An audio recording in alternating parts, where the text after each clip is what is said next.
आउज़ुबिल्लाहिमिनश्शैतानिर्रजीम बिस्मिल्लाहिर्रहमानिर्रहीम। ये दूसरा कंबाइंड लेक्चर है जिसमें कुछ पॉइंट्स मॉडर्न फिज़िक्स के हवाला से डिस्कस करने हैं और फिर उनको यूटिलाइज़ करना है। सबसे पहले बोहर्स एटॉमिक मॉडल है। ये नील्स बोहर ने एटॉमिक मॉडल पेश किया, इसको थोड़ा सा देख लें। पास्टुलेट 1 है, positively charge nucleus at the centre of atom है और उसके गिर्द इलेक्ट्रॉन रिवॉल्व करते हैं, ठीक है। और electrons move in certain discrete orbit called stationery orbit, और उसमें रहते हुए उनका जो एंगुलर मोमेंटम है वो इंटीग्रल मल्टीपल ऑफ एच या एच कट यानी जिसको h/2 कहते हैं वो होता है। जब इलेक्ट्रॉन जंप करता है फ्रॉम वन तो वो एनर्जी, ये सिंपल पास्टुलेट्स में आप ऑलरेडी आप जानते हैं इसके बारे में। ये फिर वही फार्मूला उसने बोहर फ्रीक्वेंसी इक्वेशन का, बोहर्स फार्मूला है, रेडियस का फार्मूला। ये इंपॉर्टेंट पॉइंट है जो एमसीक्यू के लिए आपको याद रखना है, ठीक है। फिर इसी तरीके से nth ऑर्बिट के अंदर जो इलेक्ट्रॉन्स होता है उसमें जो nth ऑर्बिट के अंदर उसकी वेलोसिटी है उसका रिलेशन, फिर काइनेटिक एनर्जी का रिलेशन, ठीक है। ये इंपॉर्टेंट है, kinetic energy of the electron in the nth orbit, ठीक है। इस तरह फिर potential energy in the nth orbit है।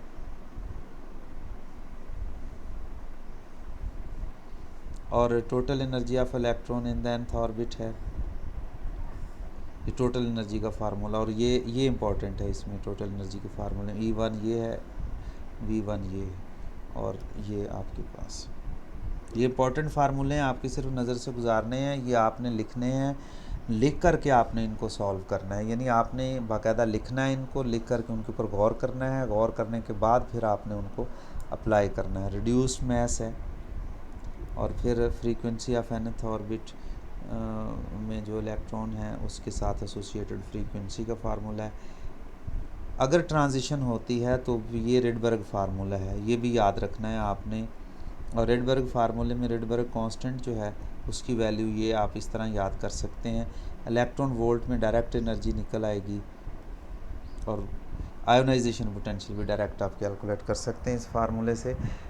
Z²/n² है 13.7। आयोनाइजेशन एनर्जी जो इलेक्ट्रॉन वोल्ट में है, तो वही फार्मूला फिर एज इट इज़ जो है वो यूज़ किया जा सकता है आयोनाइजेशन पोटेंशियल के लिए, ध्यान रखना है।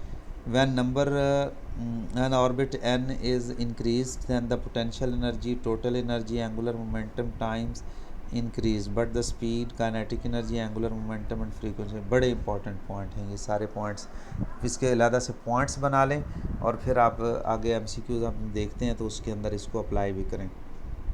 The line spectrum of hydrogen है, इसमें सीरीज़ के नाम, कहाँ से कहाँ ट्रांजिशन होती है, मोस्ट इम्पॉर्टेंट चीज़ें हैं। सीरीज़ के नाम, कहाँ से कहाँ ट्रांजिशंस होती हैं, सीरीज़ लिमिट क्या है, और उसमें जो मैक्सिमम वेवलेंथ्स हैं वो, ये वेवलेंथ का आपस में रिलेशन है, इंपॉर्टेंट याद रखना है, ठीक है ना। लॉन्गर वेवलेंथ उससे कम, उससे कम, उससे कम, उससे कम, लेमा इनकी सबसे कम होती है, ठीक है। Maximum number of spectral lines obtained due to transition of electron present in nth orbit is, ये मैक्सिमम वेवलेंथ को, maximum number of spectral lines को रिप्रेजेंट करता है। मैस डिफेक्ट इंपॉर्टेंट है न्यूक्लियस के एतबार से, neutron plus proton plus nucleus nm, ये उसने मैस नंबर वगैरह से कैलकुलेट किया। ये सारे वेरिएबल पढ़ के बाकायदा आराम से आपने बैठ के इस फार्मूले को लिखना है, उसमें जो वेरिएबल्स हैं उनको। बाइंडिंग एनर्जी सिर्फ c² से मल्टीप्लाई करने से हासिल हो जाएगी। Stability of the nucleus, important point, most important point. आप बाइंडिंग एनर्जी से आप गेस कर सकते हैं कि कोई न्यूक्लियस कितना स्टेबल होगा। और equivalent energy, equivalent of nucleon important है, रखना है ये भी याद। और energy due to 1 proton is equal to energy due to 1 neutron, almost बराबर होती है। 1 एटॉमिक मैस यूनिट किसके बराबर होता है, कैलकुलेशन बाकायदा करनी है बैठ के, इसकी भी 931 इलेक्ट्रॉन वोल्ट कैसे आया 1 एटॉमिक मैस यूनिट, ये याद। बाइंडिंग एनर्जी पर न्यूक्लियन है,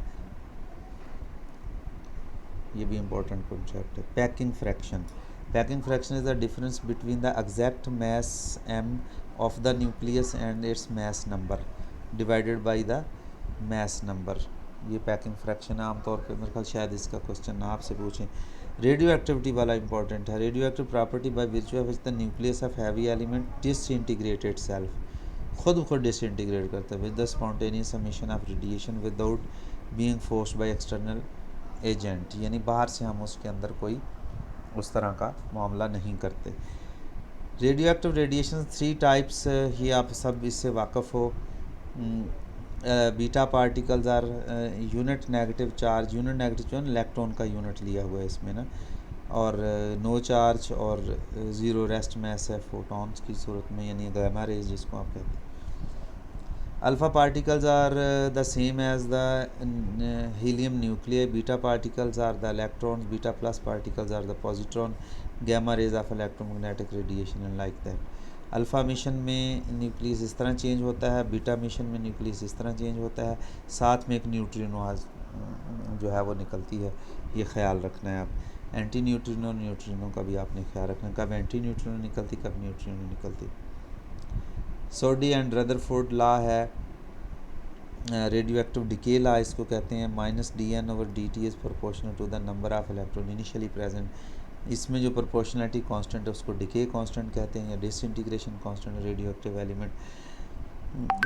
ये नंबर ऑफ़ एलिमेंट्स रिमेनिंग जब n0 जो है वो ओरिजिनल एलिमेंट्स हैं, ये बड़ा इंपॉर्टेंट लॉ है, इसको याद रखना है। और substituting t is equal to, यानी 1/2 अगर पुट करेंगे तो आपके पास n is equal to this आ जाएगा, n is equal to e। The disintegration constant therefore reciprocal of the time during which the original number of nuclei n0 of the substance falls to n/e। ये भी important concept है, ये आपको कहीं वहाँ पे यूज़ करना शुरू हो सकता है। हाफ़ लाइफ पीरियड और हाफ़ लाइफ, तो हाफ़ लाइफ का ये फार्मूला बड़ा इंपॉर्टेंट है, याद रखना। ये सादा है बिल्कुल, अब ज़्यादा चांस हैं कि इस तरह के क्वेश्चन आएंगे इस तरह से। ये उसने कुछ कैलकुलेशन की हैं, इसको भी आपने देखना है। एवरेज लाइफ और मीन लाइफ, ये थोड़ा उससे डिफरेंट टर्म्स है। Radio active at the average time for which the nuclear of radio active elements exist, कैसे कैलकुलेट करते हैं ये, total life time of all nuclei divided by total number of nuclei. तो ये इम्पॉर्टेंट बात है। n0/λ total life time और n0 तो 1/λ उसका एवरेज लाइफ टाइम होता है, यानी लैम्डा कांस्टेंट जो है,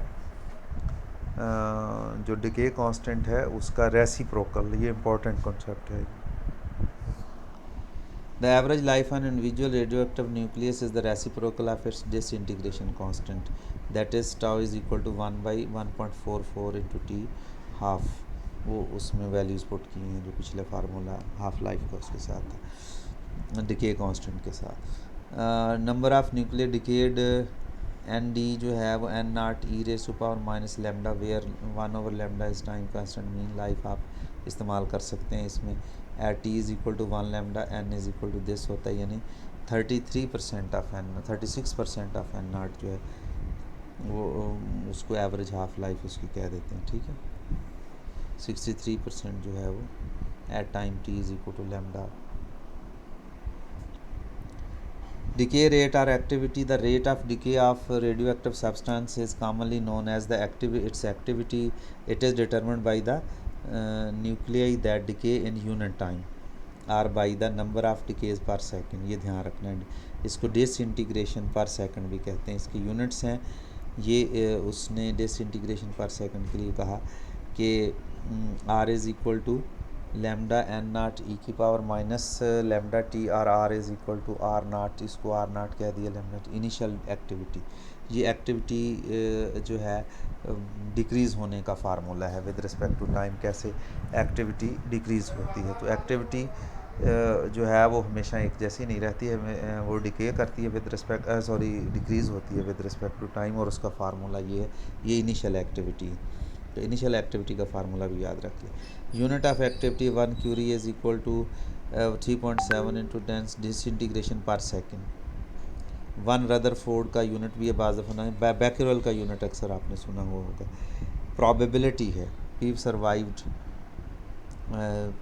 और P डिके, यानी डिके की प्रोबेबिलिटी और सर्वाइव करने की डिके प्रोबेबिलिटी ऐसे इस्तेमाल की जाती है। यानी अगर आपके पास कोई न्यूक्लियस पड़ा हुआ है तो आपसे को पूछ लेता है कि इसके डिके करने की प्रोबेबिलिटी क्या है, तो e⁻⁻ उसके डिके करने की प्रोबेबिलिटी है, सॉरी स्टे करने की, सर्वाइव करने की, यानी डिके नहीं करेगा, रहेगा टी टाइम के लिए।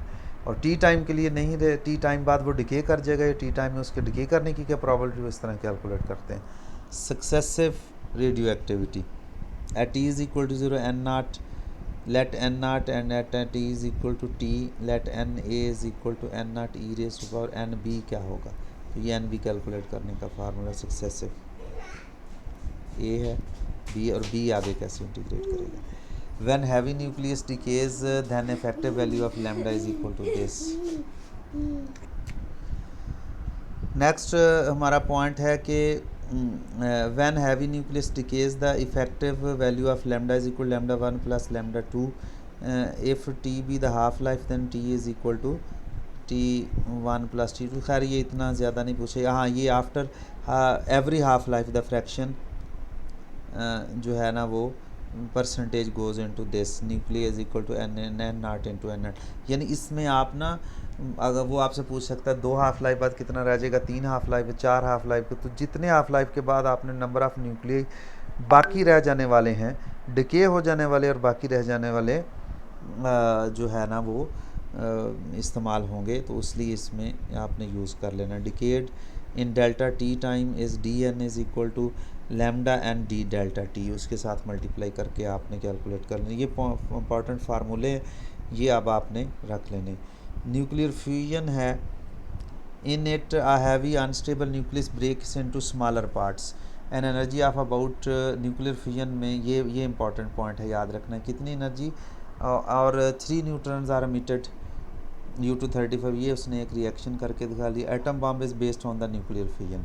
ये इस तरह की जनरल इन्फॉर्मेशन आपसे ज़्यादा पूछने के चांस हैं।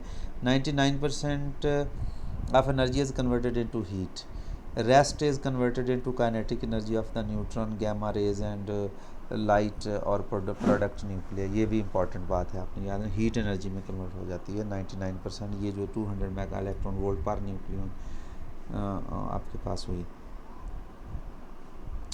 Nuclear reactor is the furnace in which the energy is generated by the controlled nuclear fusion. Atomic reactors working on the basis of controlled chain reactions. Controlled chain reaction is slow and need only 1 neutron पर fission, बाकियों को वहाँ से निकालना होता है control करने के लिए। Uncontrolled chain reaction atomic bomb की सूरत में होता है। न्यूक्लियर फ्यूजन है, in it 2 or more than light nuclei combine to form the heavy nucleus with the elaborate of energy। ये एक एग्जांपल उसने दी हुई है। हाइड्रोजन बॉम्ब है बेस्ड ऑन द फ्यूजन, ये इंपॉर्टेंट इन्फॉर्मेशन है। Temperature should be high about 10⁻7 kelvin और प्रेशर एटमॉस्फेयर 10⁻6 एटमॉस्फेयर का प्रेशर चाहिए। Kinetic energy of the interaction को must be greater than the coulomb repulsion which is about 0.1 mega electron volt। thermonuclear energy is the energy released during the nuclear fusion, ये नाम है इसका।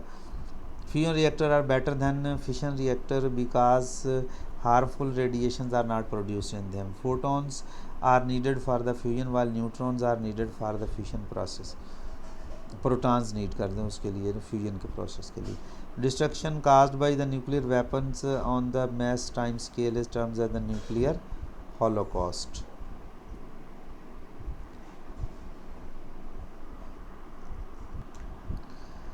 आइए अब हम कुछ प्रॉब्लम्स हैं जो अब आप इक्वेशन की बेस के ऊपर किए गए हैं, आप इनको देख के ट्राई करना है। ये वाला प्रॉब्लम है, ये वाला प्रॉब्लम है, ठीक है। ये प्रॉब्लम्स आप देखते जाएं, वीडियो को रोक के इन प्रॉब्लम्स को देख के आप लिख लें, लिख के इनको सॉल्व करें, सोल्यूशन आपके सामने, ठीक है ना। इस तरह की कैलकुलेशन जो है वो आप अपने लिए ज़रूर करें। इससे छोटे छोटे पॉइंट इंसान को मिल जाते हैं जो हमें गेस करने में फिर जो है ना वो हेल्पफुल होते हैं। तो इसलिए ये सारे प्रॉब्लम आप कोशिश करें, ये छोटे छोटे प्रॉब्लम बनाए गए हैं, ये MCQ बेस्ड प्रॉब्लम्स हैं, और इनकी अंडरस्टैंडिंग से आप बड़ी आसानी से बाकी चीज़ों को आराम से समझ सकते हैं। तो आप इस तरह वीडियो को रोक करके इन प्रॉब्लम्स को देखें।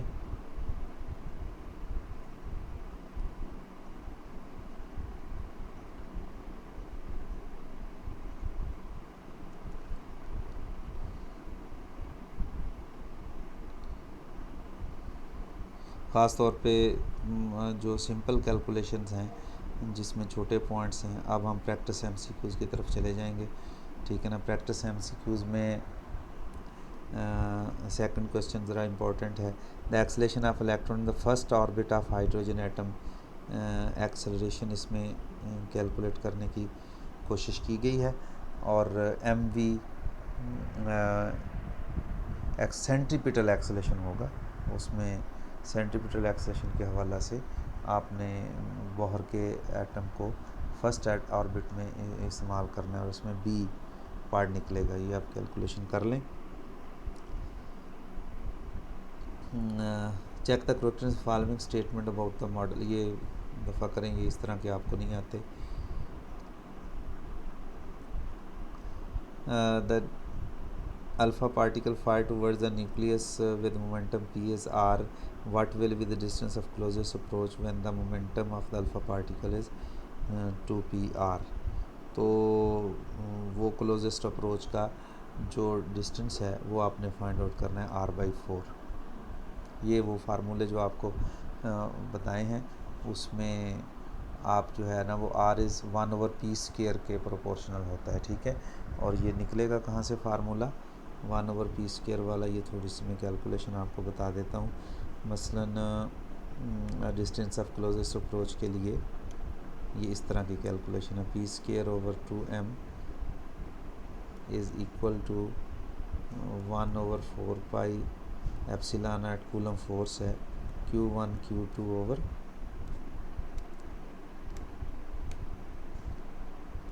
r²। तो r is proportional to 1/p²। तो इससे आप अंदाज़ा कर सकते हैं कि वो क्लोजेस्ट अप्रोच का डिस्टेंस जो है वो किस तरीके से आप फाइंड आउट करेंगे।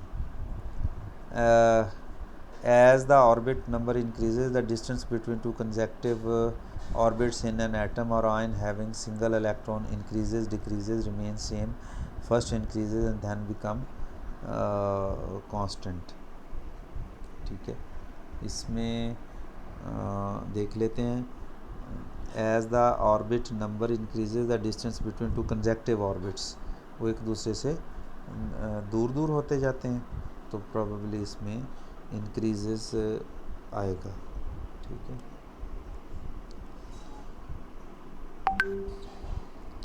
फिर इसी तरीके से the moment of momentum for an electron in second orbit of hydrogen Bohr model. ठीक है ना। तो मोमेंट ऑफ मोमेंटम का मतलब है एंगुलर मोमेंटम उसका ना। तो एंगुलर मोमेंटम जो है वो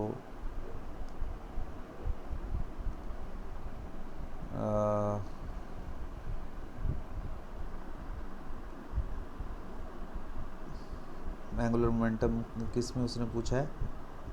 सेकंड ऑर्बिट में, यानी एन को आपने 2 पुट करना है। तो ए वाला ऑप्शन इसमें प्रोबेबिलिटी है, क्योंकि एन एच कट होता है तो 2 को एन एच का h/2 पाई होता है, तो जब 2 से डिवाइड करेंगे ये सिंपल अच्छा है। इस तरह के क्वेश्चन आमतौर पे आपसे पूछे जाते हैं। ये देख लेते हैं। Spectrum obtained from chromophores of the sun at the time of total solar eclipses, line emission, line absorption. ये थोड़ा सा ऐसे इन्फॉर्मेटिव सा है, इसमें लाइन एमिशन स्पेक्ट्रम होता है। Solar spectrum is an example of line emission spectrum, continuous emission spectrum, band spectrum, continuous emission spectrum है। प्रोबेबली ज़्यादा अच्छा ऑप्शन है line absorption spectrum, band absorption spectrum.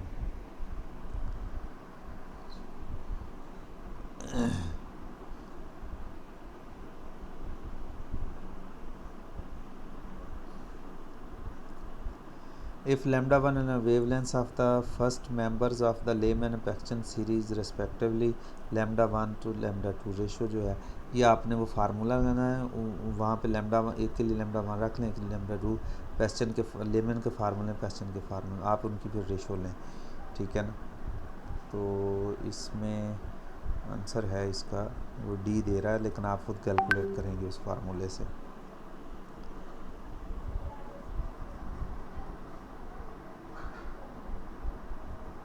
अच्छा, in Bohr model of hydrogen atom let R V and E are the represent the radius of orbit, speed of electron and the total energy of the electron respectively. Which of the following quantities is proportional to the quantum number n? कहते हैं इनमें से कौन सी quantity जो है वो quantum number n के proportional होगी। तो इसमें क्वांटम नंबर वाला आपने इन तीनों के फार्मूले देखने हैं, ठीक है ना, और उसमें से आपने डिटरमिन करना है कि कौन सा फार्मूला बनता है, और इसका सही ऑप्शन है आपके पास डी वाला VR। The principle of laser action involve amplification of particular frequency emitted by system, population inversion stream, all of these, इसमें ऑल ऑफ दीज आते हैं, डी वाला ऑप्शन ठीक है। विच of the following is not made up of radio active is not a mode of radio active decay, electron emission है, alpha decay है, proton emission है, gamma emission है।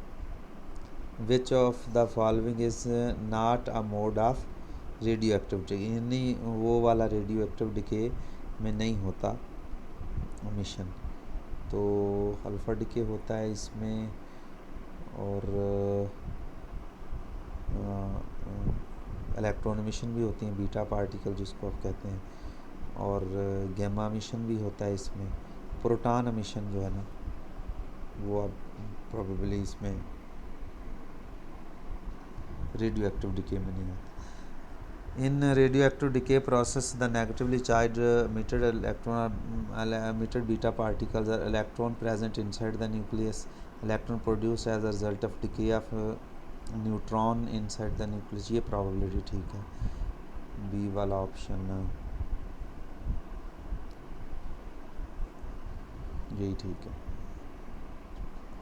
Radio active element is dissolved in a liquid and the solution is heated, the activity of the solution, उससे कोई फ़र्क नहीं पड़ता, ये फिज़िकल प्रॉपर्टी नहीं है, ठीक है ना। तो प्रॉबेबली सी ऑप्शन है, इसमें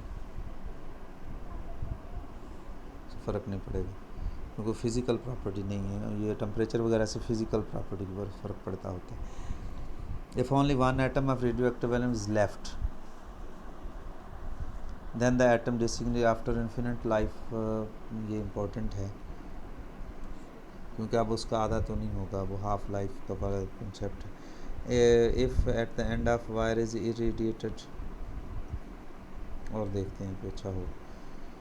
the ratio of half life times of two elements A and B is TA over TB, the ratio of corresponding decay constant is, ये आप उस फार्मूले से बड़े आराम से कैलकुलेट कर लेंगे।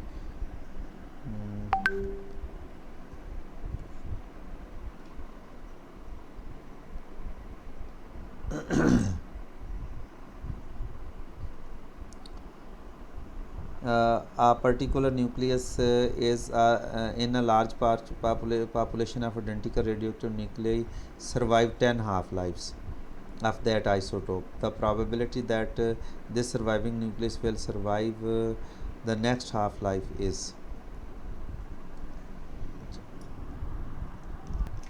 इसकी कैलकुलेशन के लिए फार्मूला आपको बता देता हूँ। T1/2 is equal to log of 2 over lambda, तो lambda 1 lambda 2 रख के अब कैलकुलेट कर लें इसमें, ठीक है। नेक्स्ट 31 है, if lambda is decay constant and n is the number of radioactive nuclei of an element then the decay rate of that element, the decay rate का सीधा सीधा फार्मूला है, तो lambda n, किधर है lambda n, ये B वाला option फिर इसमें ठीक होगा। ये डिके रेट वाला फार्मूला जो पीछे पड़ा था उसको ज़रा आप देख लें। The activity of radio active element decreases to 1/3 of the original, यानी तीसरा हिस्सा रह जाती है in a period of 9 years. After further lapse of 9 year the activity will, यानी उसकी activity after further lapse of time जो है कितनी हो जाएगी।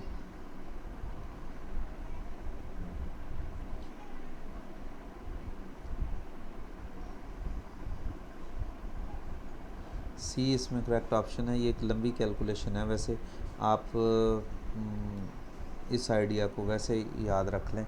अगर आपने इस आइडिया को करना भी है कैलकुलेशन, तो आपको डिसइंटीग्रेशन कांस्टेंट में से जो एक्टिविटी है उसका फार्मूला -dn/dt इस्तेमाल करना पड़ेगा। खैर,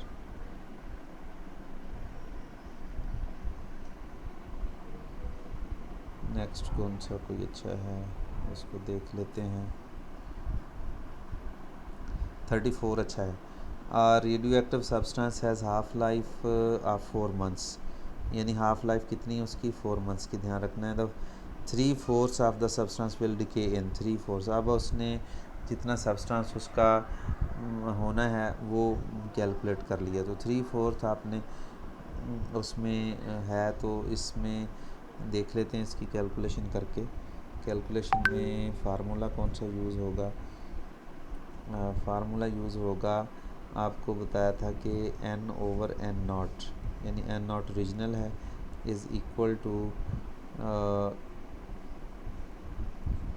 1/2 की पावर n।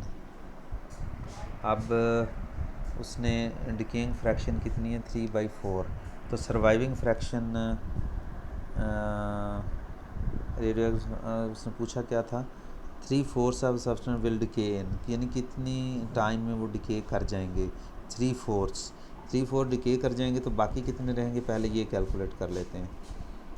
तो 1 अगर टोटल है तो 1 में से 3/4 कर, तो बाकी 1/4 रह गया।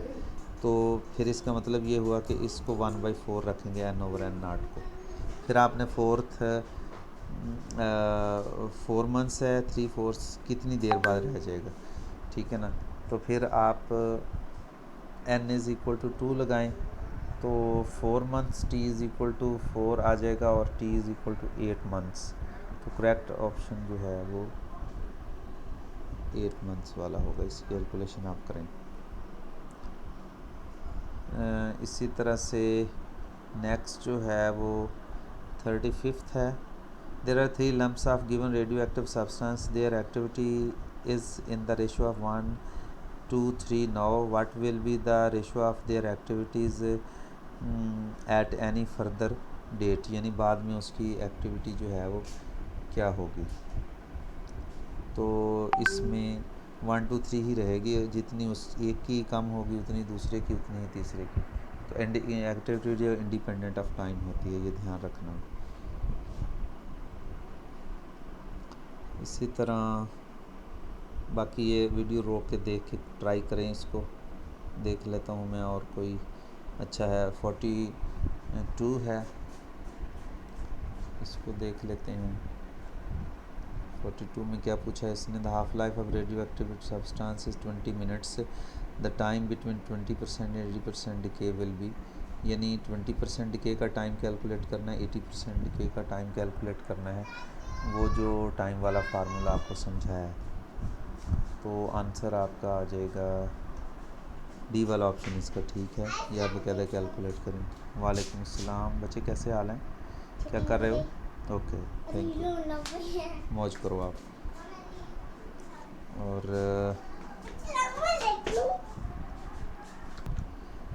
नेक्स्ट वाला 45 है, इसमें जनरल फार्मूला है। फार्मूला इसका मैं सही ऑप्शन आपको बता देता हूँ, या फार्मूला ख़ुद से वो जो ऊपर फार्मूले आपको दिए हुए हैं उनसे कैलकुलेट करें। इसमें सही फार्मूला 45 में ए वाला है। इसी तरह है, through radio active sample have decay constant 15x and 3x if they have the same number of nuclei initially, the ratio of the number of nuclei after 1/6x is। मुझे थोड़ी लंबी कैलकुलेशन वाला है, इसको रहने देते हैं। The half life of a radio active element 3.8 days, the fraction left after 19 days। ये आसान है, इसमें आप कैलकुलेशन करें 47 था, इसका सही ऑप्शन है डी वाला। Are examples of H13 isotopes हैं, आइसोबार्स हैं, आइसोटोन्स हैं, आइसोटॉप्स हैं, आइसो डायस्फेयर्स हैं। Which of the following pair is an isobar?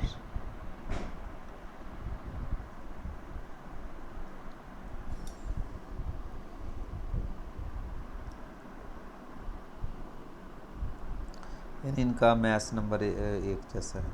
The most stable nucleus should be even number of proton and odd number of neutrons, odd number of neutron, odd number of protons, और even number of proton and even, तो वो pairs बन जाते हैं जिससे वो ज़्यादा stability की तरफ जाते हैं, इसलिए इवन वाला है। In the following reaction nuclear reaction what does x stand for, इस तरह के ज़रूर आप कैलकुलेट करें ना। तो वाइजन एक्सटेंड या प्रोटॉन और न्यूट्रॉन, उसको बैलेंस करके देखना है। मैं आपको सही ऑप्शन बताते हैं, लेकिन आप डिटेल से इसको बैलेंस करें। 51 का सी ऑप्शन है न्यूट्रिनो। ये असल में वो बीटा डिके है, तो उसमें एक एंटी न्यूट्रिनो इलेक्ट्रॉन की सूरत में और पॉजिट्रॉन की सूरत में एंटी न्यूट्रिनो न्यूट्रिनो निकलेगा। ठीक है, ये सिंपल है। बाइंडिंग एनर्जी कैलकुलेशंस हैं, ये लंबा हो जाएगा। अच्छा हाँ, इसमें ये इस तरह का इंफॉर्मेशन इंपॉर्टेंट हो सकती है आपके पास।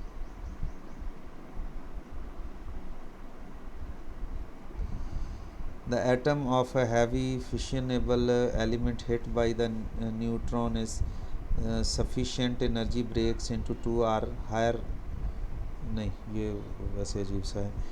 The fission of nuclei is possible because of binding energy per nucleon in them increases with the mass number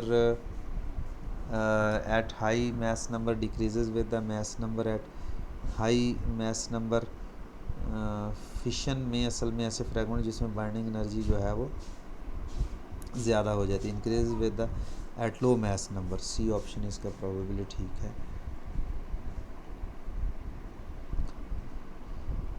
Decrease with the mass number at high mass number, at high mass number increases with the decrease with the mass number at low।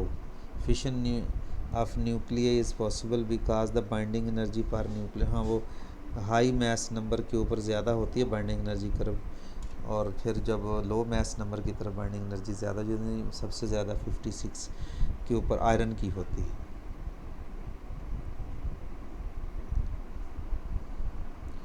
ये एक अच्छा question है। Fission reaction occur at the temperature of order 10⁻⁷, जो अभी information है। विच of the following reaction is not possible, ये इस तरह के, ये आप तसल्ली के साथ बैठ के इसके एक एक को चेक करेंगे, जिसमें नंबर ऑफ इलेक्ट्रॉन्स जो हैं वो आपके पास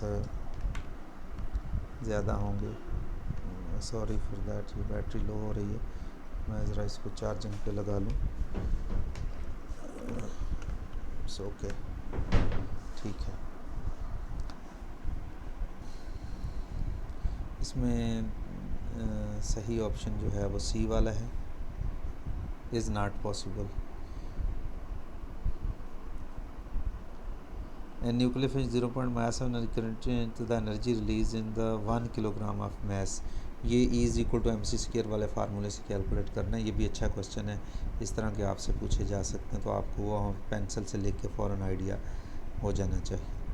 इसमें सी वाला ऑप्शन जो है वो बनता है kilowatt hour.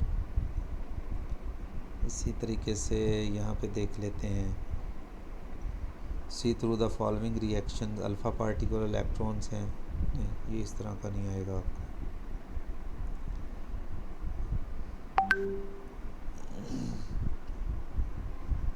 The binding energy of deuteron is 2.2 mega electron, that of helium। If two deuterons are fused to form one He4, then the energy released is, इसको आप बाइंडिंग एनर्जी से कैलकुलेट कर लें। 70 ऑप्शन है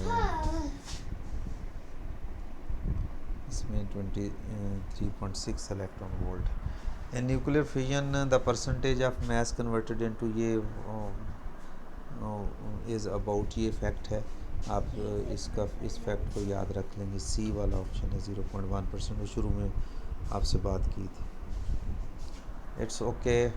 next हम अब देखते हैं और कोई MCQs भी इस हवाला से। ये आपके प्रैक्टिस MCQs हैं। मैं जस्ट इनके ऑप्शन आपको सही बताऊंगा, आपने ख़ुद इनको अपनी इन्फॉर्मेशन के मुताबिक जस्टिफाई करना है। मसलन पहले का सी ऑप्शन है और दूसरे का ए ऑप्शन है, तीसरे का भी ए ऑप्शन है, चौथे का भी ए है, पाँचवें का बी ऑप्शन है, छठे का जो है, इसमें बड़े इंपॉर्टेंट अच्छे भी क्वेश्चन हैं, depends upon the number of, जैसे ये 6 है, इसका डी ऑप्शन है, और ये 7th है आपके पास, इसका है ए ऑप्शन।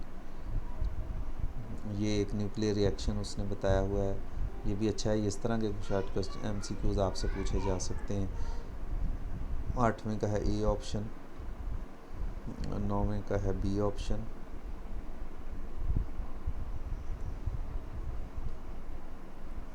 10वें को छोड़ दें, 11वें का है energy release in nuclear fission due to, इसका है ए ऑप्शन। 12वां अच्छा है आपके पास, इसका है C option. Which of the following is stable nuclear process, 13 है, इसका भी ए ऑप्शन है। लाइट न्यूक्लियर स्टेबल होते हैं। Sample of radio active element is this, ये आपसे कैलकुलेशन छोड़ें इसको। 15 का देखें ज़रा, इसका है डी ऑप्शन, ये अच्छा है MCQ।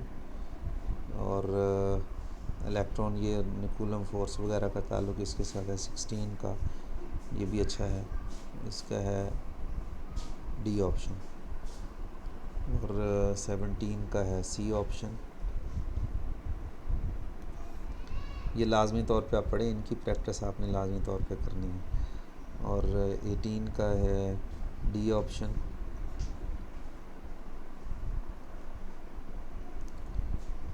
अच्छा, बाज़ दफ़ा ऐसे शार्ट MCQs होते हैं जिनसे आइडियाज़ आपके क्लियर हो जाते हैं, और आइडियाज़ क्लियर होने के लिए ज़रूरी नहीं है कि उसी तरह का ही पूछा जाए, वो भी लाजम होते हैं, उनके ऊपर सोचें आप। 20th का है आपके पास सी ऑप्शन। और मैस नंबर ऑफ न्यूक्लियाई, ये भी इंफॉर्मेटिव है। 21st, इसमें सी ऑप्शन है। ये एक न्यूक्लियर रिएक्शन है अननोन, इसमें ये बताना होता है। ये 22nd, इसमें ए ऑप्शन है। इस तरह 23rd है, इसमें सी ऑप्शन है। Bohr theory was modified by Sommerfeld, Rutherford and Soddy Planck, और डी ऑप्शन है इसमें प्रोबेबिलिटी। ठीक है। अल्फ़ा पार्टिकल्स और इसमें है आपके पास ऑप्शन। इसी तरीके से फिशन, ये अच्छा क्वेश्चन है। 26, इसकी कैलकुलेशन करें, इसमें ए ऑप्शन है। अच्छा जनाब, 27 में सी ऑप्शन है। 28 में बोहर मॉडल ऑफ एटम ये अस्यूम करता है, ए ऑप्शन है। और इसी तरीके से 29 में डी ऑप्शन है, ये थोड़ा कैलकुलेशन वाला होगा। 31 भी इंफॉर्मेटिव है, इसमें है बी ऑप्शन, खुद इसको डिसाइड करें। 32 जो है इसमें है ए ऑप्शन, वो इंफॉर्मेशन भी पहले वहाँ पे की थी। इसी तरीके से ये थोड़ा सा कॉम्प्लिकेटेड होगा, और ये अच्छा है। 34th, इसमें जो सही है वो ए ऑप्शन है।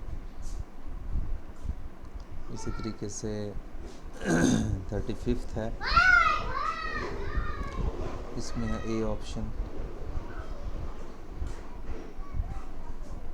और 36 है, इसमें सी ऑप्शन है। ये इंफॉर्मेटिव है, अच्छा है ये क्वेश्चन। 37 भी इंफॉर्मेटिव है। इसके सारे ऑप्शन पढ़ें और फिर उसके बाद डिसीजन करें, लेकिन मैं सही ऑप्शन आपको बता देता हूँ, डी है इसका सही ऑप्शन।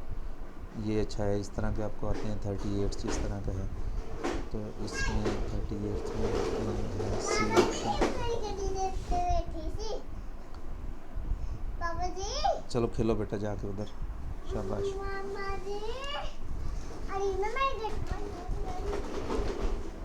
और 42 है, इसमें ए ऑप्शन ठीक है। ये एक्सरेज के मुतालिक है, ये अच्छा क्वेश्चन है। 43rd है, इसमें ए ऑप्शन है। नेक्स्ट वाला बड़ा अच्छा है, इसमें 44 में है A option. The main source of sun's energy nuclear fusion है, इसमें ये सिंपल है। और रेडियो ये इंफॉर्मेटिव होगा। 47 इसका है ए ऑप्शन। इस तरह अगर आप इसमें इंटरेस्टेड हैं कैलकुलेशन करने में 46 में, उसमें भी देख लें। सी ऑप्शन इसका 1/2 लैम्डा। ये रहने दें, बर्निंग एनर्जी वाला फार्मूला है वैसे आपको, लेकिन वो इतनी ज़्यादा इन्फॉर्मेशन वाला आपके पीपीएससी में वो नहीं पूछेंगे। 49th है आपके पास, इट्स रेडियस। ऐसे ही अप्रॉक्सीमेटली कैलकुलेशन नहीं करेंगे, लेकिन खैर अगर आप कोई इसकी इंफॉर्मेशन के तौर पे 49th को रखना चाहेंगे तो उसका है D option. Which of the following system will the radius of orbit minimum, जिसका ज़्यादा होगा अपना न्यूक्लियस के ऊपर चार्ज और ऊपर इलेक्ट्रॉन के ऑर्बिट कम से कम होंगे, तो इसमें C option doubly ionised lithium ion. ये अच्छा इन्फॉर्मेटिव होगा। U231 के बारे में 51 है, इसमें सी ऑप्शन है, ठीक है।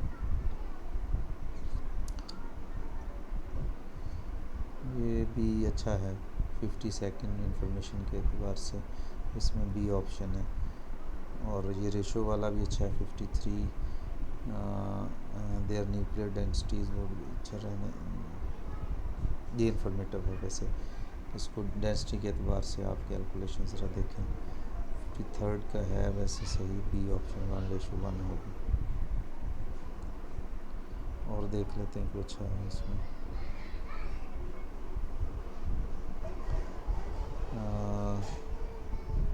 55 हाँ, इस तरह न्यूक्लियर रिएक्शन पे दिया जा सकता है आसानी के साथ, इसमें डी ऑप्शन है। 56 भी अच्छा है, इसमें डी ऑप्शन है।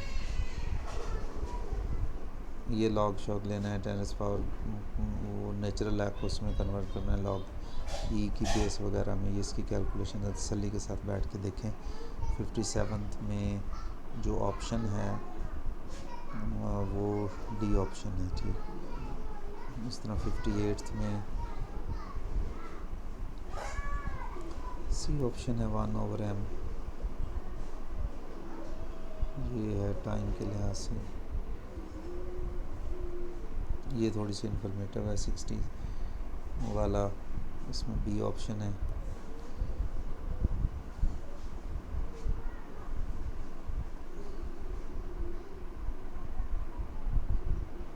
ये इन्फॉर्मेटिव है 62, इसमें सी ऑप्शन ठीक है।